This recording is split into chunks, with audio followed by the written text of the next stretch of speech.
အခုလက်ကျူကနေဖတ်ပြမဲ့စာအုပ်လေးကနိုင်ငံတကာမှာအယောင်ရဆုံးစာအုပ်တစ်အုပ်ဖြစ်တဲ့ The Psychology of Money မြန်မာလိုဆိုရင်ငွေရှာနည်းစိတ်ပညာစာရေးသူ၏မိတ်ဆက်ကျွန်တော်ကောလိပ်တက်ဆင်အခါက Los Angeles မှာလှပသောဟိုတယ်တစ်ခုတွင်ဟိုတယ်ဝန်ထမ်းအဖြစ်လုပ်ကိုင်ခဲ့ပါတယ်။ဟိုတယ်သို့မကြာခဏလာလေးရှိတဲ့ဧည့်သည်တဦးမှာနည်းပညာဆိုင်ရာအမှုဆောင်အရာရှိတဦးပါ။သူ့အသက်20မှာ Wi-Fi router များတွင်အဓိကအစိတ်ပိုင်းတစ်ခုကိုဒီဇိုင်းဆွဲကမိုဘိုင်ခွင့်ရယူခဲ့သည့် permission တဦးဖြစ်ပါတယ်။ကုမ္ပဏီပေါင်းများစွာကိုစတင်ရောင်းချခဲ့ပါတယ်။သူအလွန်အောင်မြင်ခဲ့ပါတယ်။ငွေနဲ့လည်းသူ့မှာဆက်ဆံရေးရှိတယ်ဆိုတာကိုမလုံခြုံမှုနဲ့ခလေးဆန်သောမိုက်မဲမှုကိုရောနောကဖော်ပြခြင်းပါတယ်။လက်မအထူလောက်ရှိတဲ့ဒေါ်လာ100တန်ငွေစက်ကူများကိုတည်ဆောင်လာလေးရှိပါတယ်။မြင်တွေ့ခြင်းတဲ့သူတိုင်းကိုသူပြခဲ့တယ်ဆိုပေမဲ့အများအပြားကတော့မမြင်ခဲ့ပါဘူး။သူဟာမကြာခဏဆိုသလိုအရက်မူးနေချိန်တိုင်းသူ့ရဲ့စီးစိမ်ဥစ္စာများအကြောင်းပွပွင့်လင်းလင်းကျေလောင်စွာကြွားလုံးထုတ်လေးရှိပါတယ်။ဒီနေ့မှာသူကကျွန်တော်ရဲ့လုပ်ဖို့ကင်ဘက်တူကိုဒေါ်လာထောင်ပေါင်းများစွာပေးပြီးလမ်းတောင်နာကရတနာဆိုင်စီသွားပြီးဒေါ်လာ1000ကိုရွှေတင်ကားအနှင်းငယ်ဝယ်လာပေးစမ်းပါလို့ပြောပါတယ်။တနင်္လာနေ့လောက်ကျတော့ရွှေတင်ကားပြတွေသူ့လက်ထဲရောက်လာပါတယ်။အဲ့ဒီနောက်နီးပညာအမှုဆောင်အရာရှိနဲ့၎င်း၏လုပ်ဖို့ကင်ဘက်များဟာပစ္စည်းဖေးသမုတ်တရားကိုအပေါ်စီးမှမြင်နိုင်တဲ့သင်္ဘောချင်းတစ်ခုမှစုဝေးကြပါတယ်။ထို့နောက်သူတို့ဟာကြောက်တုံးများကဲ့သို့ထိုတင်ကားပြားများကိုပင်လယ်ထဲသို့အဝေးဆုံးပြစ်နိုင်တာကိုပြန်ကြပါတယ်။အပျော်သက်သက်ပါ။နောက်ရက်တွေကျတော့ဟိုတယ်ရဲ့စားသောက်ဆိုင်မှာမီးဆိုင်ကြီးကိုဖြိုချပစ်လိုက်ပါတယ်။မန်နေဂျာတဦးက၎င်းသည်ဒေါ်လာ900တန်မီးဆိုင်ဖြစ်ပြီး၎င်းအတွက်အယောပြန်ပေးရမယ်ဟုပြောခဲ့ပါတယ်။မင်းကဒေါ်လာ900လိုချင်တာလား။အမှုဆောင်အရာရှိကမရှိမကဲနဲ့မေးပါတယ်။အဲ့နောက်သူ့အိတ်ကတ်ထဲကပတ်စံအုပ်တအုပ်ကိုဆွဲယူပြီးမန်နေဂျာကိုပေးလိုက်ပါတယ်။ရော့ဒီမှာဒေါ်လာ900အခုမင်းကမျက်စိရှိရနေထွက်သွားကွာငါ့ကိုအခုလိုမျိုးဘယ်တော့မှမစော်ကားနဲ့ထိုပြုမှုမျိုးမြင်မြကြကြခံနိုင်သည်ကိုသင်တွေးမိနိုင်ပြီးအဖြေမှာတိတ်မကြပါနှစ်တော်ကြာပြီးတဲ့နောက်သူ့စီပွားရေးပြတ်သွားတာကိုကျွန်တော်သိလိုက်ရပါတယ်။ဤစာအုပ်ကြီးအဓိကအချက်ပါငွေကိုကောင်းစွာအသုံးချနိုင်ခြင်းဟာသင်မြင်များထက်မြက်တယ်။သင်အမှုချင်းအပြုမှုကဘယ်လိုရှိတယ်ဆိုတာတွေနဲ့သက်ဆိုင်နေဆိုတာပါပဲ။အကျင့်စာရိတ္တကတကယ်ထက်မြက်တဲ့သူတွေကိုတော့သင်ပေးရခက်ပါတယ်။စိတ်ခံစားမှုများကိုမထိန်ချုပ်နိုင်တဲ့အခါ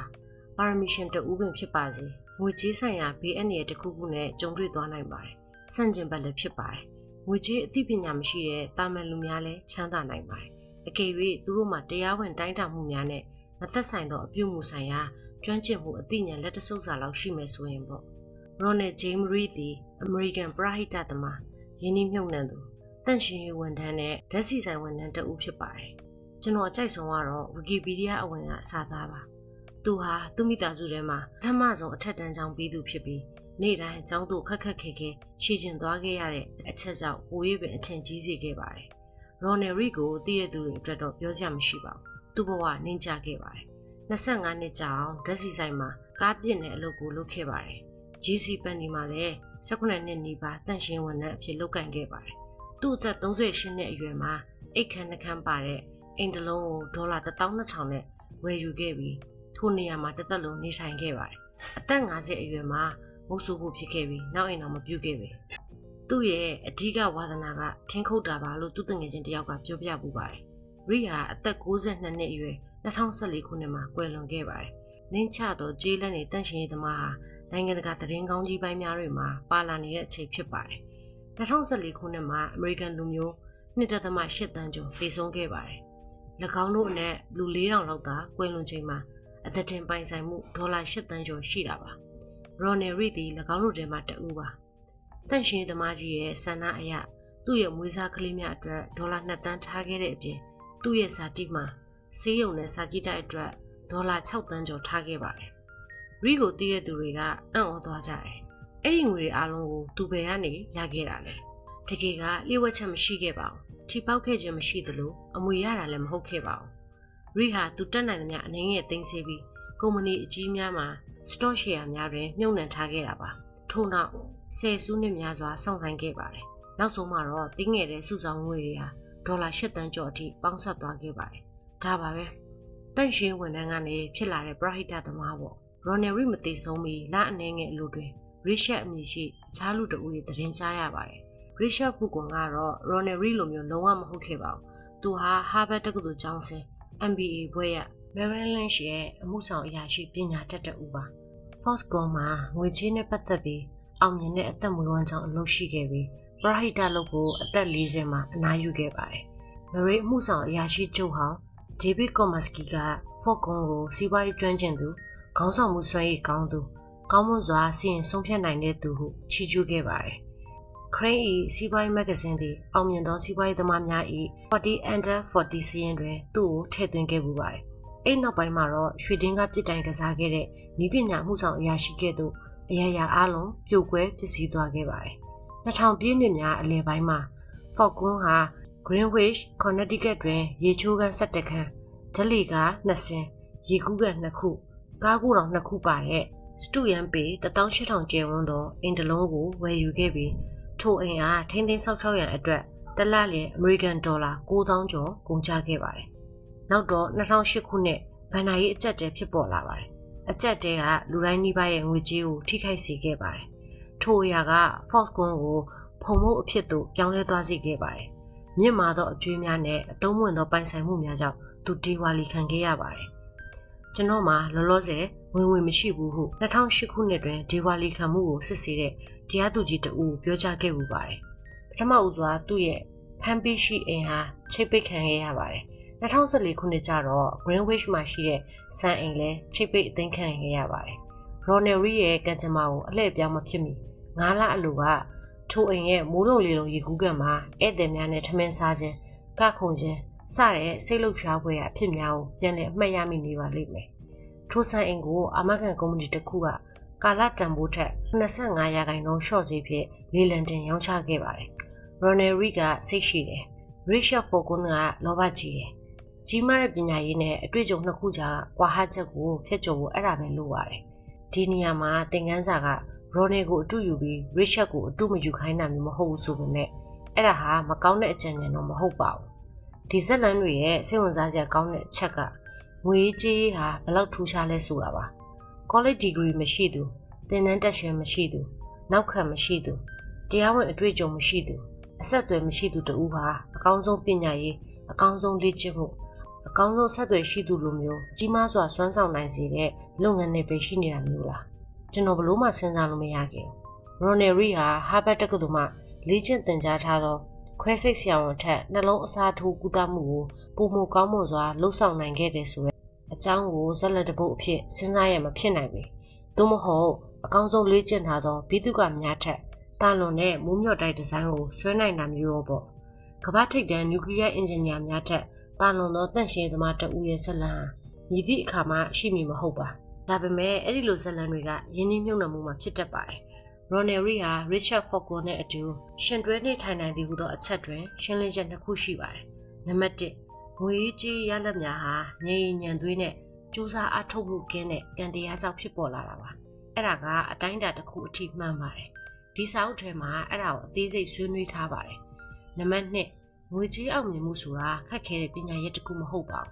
။၎င်းဟာစိတ်ပိုင်းဆိုင်ရာကျွမ်းကျင်မှုဖြစ်ပြီးသင်မြည်သို့ပြုမှုနေထိုင်ပုံဟာသင်သိထားတာထက်ပိုအရေးကြီးပါတယ်။ထိုစိတ်ပိုင်းဆိုင်ရာကျွမ်းကျင်မှုကိုငွေရှာနည်းစိတ်ပညာလို့ကျွန်တော်နာမည်ပေးထားပါတယ်။ဤစာအုပ်ရဲ့ရွေချက်မှာငွေကြေးရဲ့ဒီပညာပိုင်းထက်စိတ်ပိုင်းဆိုင်ရာအရေးအချင်းကပိုအရေးကြီးကြောင်းကိုရှင်းပြဖို့ဖြစ်ပါတယ်။ပုံမကောင်းမွန်သောငွေကြေးဆိုင်ရာဆုံးဖြတ်ချက်များချမှတ်နိုင်အောင်ရီမဆလိုဖော့ကွန်းလိုလူမျိုးအထိလူတိုင်းကိုအထောက်အကူဖြစ်စေမဲ့နည်းလမ်းများဖြင့်ကျွန်တော်ရှင်းပြပါမယ်။အဲ့ဒီစိတ်ပိုင်းဆိုင်ရာအရေးချင်းတွေကိုကျွန်တော်ကောင်းကောင်းသဘောပေါက်လာပြီးအရန်တန်ဖိုးထားပါတယ်။ငွေကြေးကိုသင်္ချာအခြေခံနယ်ပယ်တစ်ခုဖြစ်တော်တော်များများကသင်ကြားပေးပါတယ်။ formula တွေကိုဘယ်အချက်လက်ထည့်သွင်းမယ် formula ကဘာလို့ရမယ်ဆိုတာကိုဘယ်လိုဖော်ပြတယ်စတာတွေကိုသင်လိုက်လုပ်ပါလိမ့်မယ်။ကိုယ်ပိုင်ဘဏ္ဍာရေးနဲ့ပတ်သက်ပြီးသင်တွင်6လစာအရေးပေါ်ရန်ပုံငွေရှိရတဲ့သင်လစာရဲ့10%ကိုရွှေတိုင်ရန်ပြောထားတာတွေကအမှန်ပါ။အတိုးနှုန်းနဲ့တန်ဖိုးသတ်မှတ်မှုများကြာ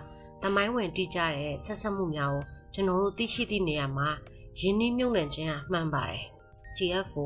Chief Finance Officer များဟာအရင်းနှီးရဲ့တိကျသောကုန်ကျစရိတ်ကိုတိုင်းတာနိုင်တယ်ဆိုတာနဲ့ပတ်သက်တဲ့ corporate ဘဏ္ဍာရေးကလည်းအမှန်ပါပဲ။ဤအရာများထဲမှာတစ်ခုခုဟာဆိုးရွားနေတာ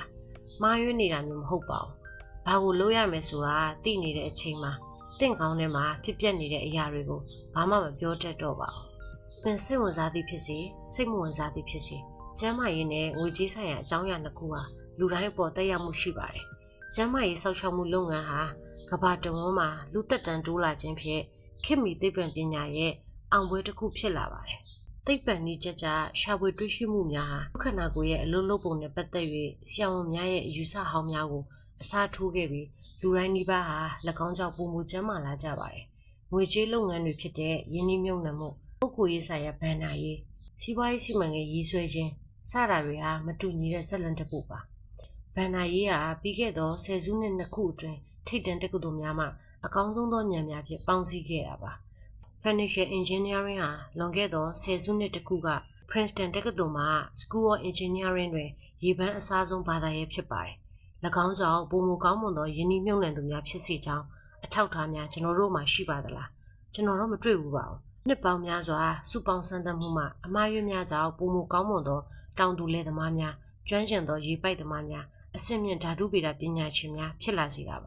သို့တော့ကိုကြီးကိုယ်တိုင်ငွေကြီးဖြင့်စံသတ်မှုနဲ့အမှားကပုံမူကောင်းမွန်လာစေရင်ကျွန်တော်တို့ကိုသွန်သင်ပေးခဲ့ပါသလားကျွန်တော်တို့ဟာအကျွေးများနဲ့မိမိကိုယ်ကိုတိမ်မြုပ်သွားရင်အလားလာနေပါသလားမိုးရွာတဲ့နေ့အတွက်အဆင်သင့်ဖြစ်နိုင်ပါသလားအငြင်းစားယူဖို့ပြင်ဆင်နေသလားကျွန်တော်တို့ရဲ့ပျော်ရွှင်မှုအတွက်ငွေဟာမြည်သည့်အရာကိုလှုပ်သည်မလှုပ်သည့်အပေါ်လက်တွေ့ကျသောအမြင်များရှိပါသလားခိုင်လုံတဲ့သက်သေကျွန်တော်မတွေ့ဘူးပါဘူးကျွန်တော်ယုံကြည်ရတဲ့အကြောင်းရင်းအများစုကတော့ယူဘဗေဒပညာနဲ့စိတ်ပညာလိုမျိုးမလုံလောက်တဲ့နည်းလမ်းတွေနဲ့ငွေအကြောင်းကိုတွေးတောပြီးသင်ကြားနေရလို့ပါပဲကျွန်တော်ယုံကြည်ရတဲ့အကြောင်းရင်းအများစုကတော့ယူဘဗေဒပညာနဲ့စိတ်ပညာလိုမျိုးမလုံလောက်တဲ့နည်းလမ်းတွေနဲ့ငွေအကြောင်းကိုတွေးတောပြီးသင်ကြားနေရလို့ပါပဲပြီးတော့အဲ့ဒါကျွန်တော်အတွက်အရေးကြီးသလိုဆွဲမဲ့ဖွယ်လည်းကောင်းပါတယ်ငွေဟာနေရာတိုင်းမှာရှိပြီးကျွန်တော်တို့အားလုံးပေါ်တက်ရောက်မှုရှိတာကျွန်တော်တို့အများစုကိုစိတ်ရှုပ်ထွေးစေပါတယ်